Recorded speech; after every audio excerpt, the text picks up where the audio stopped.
هي بقى في حاجه وسط الدره كده والحوارات والمنتخب ومشاكل الزمالك، في حاجه مش واخده حقها.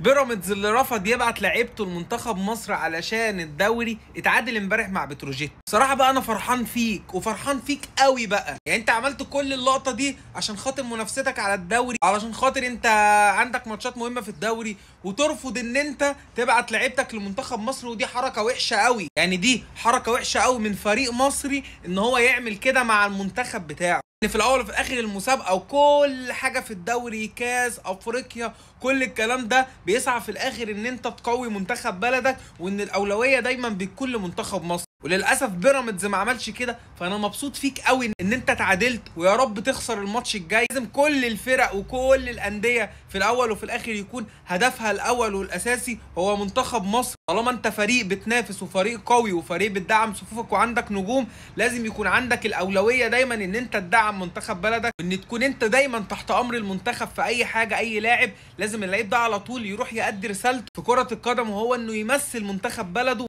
ان انت خالفت القواعد وخالفت الاصول، فربنا ما كرمكش اهو في الدوري وتعادلت امبارح. واجب علينا ان احنا نطلع نقول احسن ان انت تعادلت، واحسن ان انت ظهرت بشكل زي كده، واحسن انك خسرت النقطتين بتوع امبارح، لانك فضلت مصلحتك الشخصيه على مصلحه منتخب مصر. ده درس انت تتعلم منه، انك ما تعملش حركه زي كده تاني، وانك ما تقفلش باب المنتخب لاي لاعب في فرقتك في انه يروح يمثل اسم بلده في اي بطوله، ان شاء الله لو كان ماتش ودي.